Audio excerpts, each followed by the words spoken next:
Dear student, today we'll be talking about post-fertilization events. During fertilization, we have seen that how primary endosperm cell and zygote cell have formed.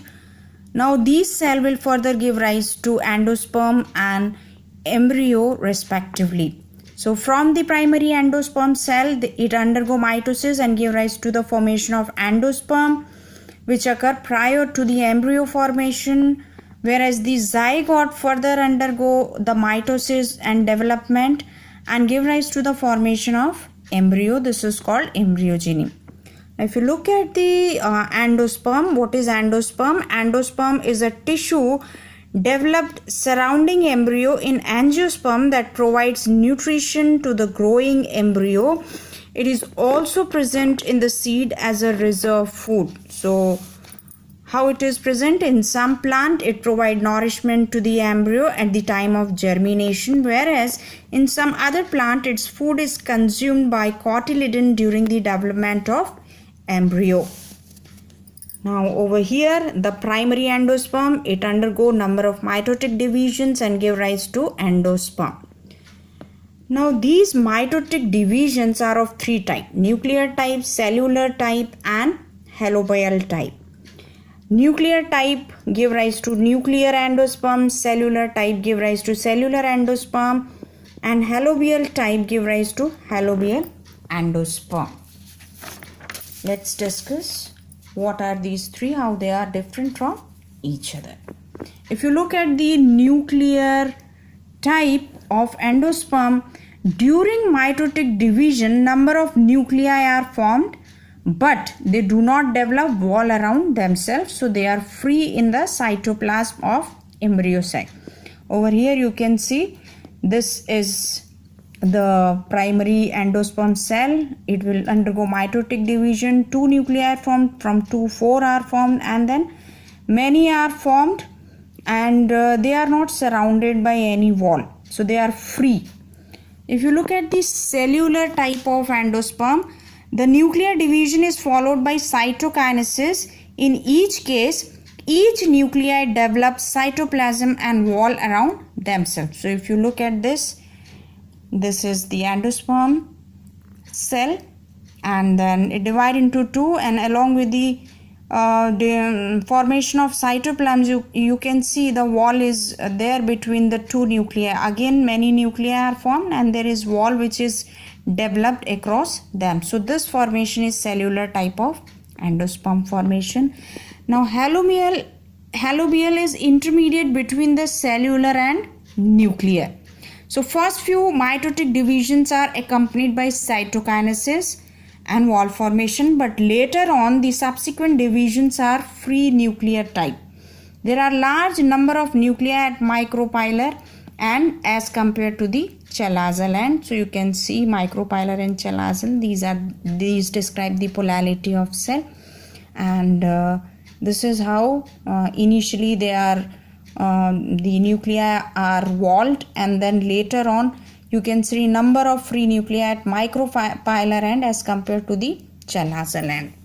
So if you look at the coconut water, it is a free nuclear endosperm having thousands of free nuclei and surrounded by cellular endosperm. There is also term called perisperm, which is often confused with the endosperm. Let's discuss what is perisperm. It is the mass of nutritive material outside the embryo sac. It is originated from nucellus, usually found surrounded to endosperm. Its nutrition is absorbed by endosperm. So if you look at this diagram, you can see embryo which is surrounded by endosperm. So the nutrition, embryo is deriving the nutrition from endosperm in the embryo sac, whereas the perisperm is located outside the embryo sac, which are developed from the nucellus, and they are also nutritive tissue. Later on the endosperm consume their nutrition. Now we will discuss the formation of embryo. This we have completed the endosperm part. Now we will discuss the embryo formation. So if you look at the embryo formation, the zygote cell, of course it will have polarity. One of its end is the C stand for chalazal end, whereas the M stand for the micropylar end. So first division in the zygote is of course mitotic division, but this is transverse and asymmetrical type of division. Asymmetrical means two cells of different size arises. So one small cell which is called terminal cell and large one is basal cell. The terminal cell it give rise to the embryonic cell, whereas the basal cell give rise to the suspensor cell. If this mitotic division further occurs, in case of the terminal cell it occurs vertically, whereas in case of basal cell it occurs transversely. So this is actually two cell stage. Then further mitosis occur and it give rise to the 4-cell stage. You can say from each 2 cells arises. Now if you see the above 3 cells, they form the pro-embryo later on, and the last cell it forms the suspensor cell. This is also called as quadrant. Now further mitosis occurs. So from the 4, 8 cell develop. This is called 8-cell stage or octant. Now if you look at this, the upper which are shown in the blue color, they are called epibasal cells. The down 4 cells are hypobasal cells. Now if you look at the hypobasal cell, or you can say the first cell of the basal cell toward the embryo and the last cell of the basal cell which is toward the micropylar end is called haustorium.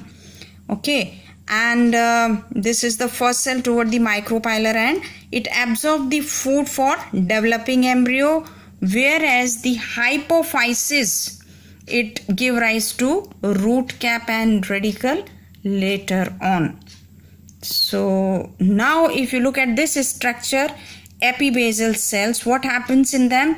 Later on they undergo periclinal division. So whenever a cell undergo periclinal division, it divide and forms the 2 different layers.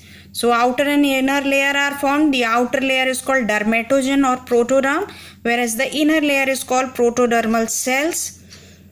The protoderm later on give rise to epidermis, whereas the protodermal cell further undergo anticlinal division and differentiation and produces procambium and ground meristem. The procambium they form steely and vascular bundle, whereas the ground meristem they form cortex and pith. Later on under repeated it undergo repeated division. See what undergo repeated division? Here is the octant. So it is undergoing repeated division and it produces globular embryo which is called proembryo. So if you look at the structure, then here the epibasal cell already now differentiated as the 3 layers. Outermost is epidermis, middle one is procambium, and the inner one is ground meristem, whereas these are suspensor cells, and the last of the suspensor cell is haustorium.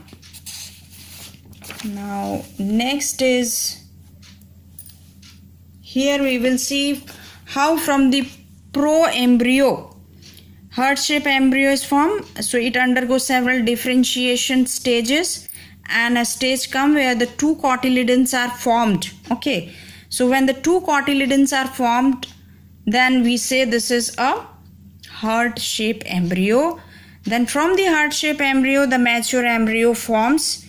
Now if you look at the structure of mature embryo, then these 2 cotyledons are there. It has embryonic axis, and then the last suspensor cell, okay, has given rise to root cap, and over here you can see the plumule.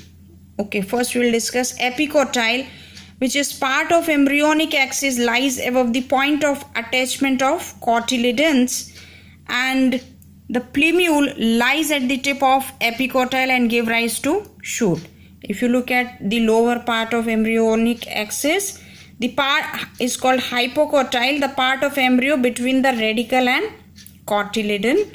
So this is called hypocotyl, and radicle, it gave rise to the root. So this is the structure of mature embryo. Now you need to understand, this is the description of crucifer type of embryo, as in the family Cruciferae it occurs usually.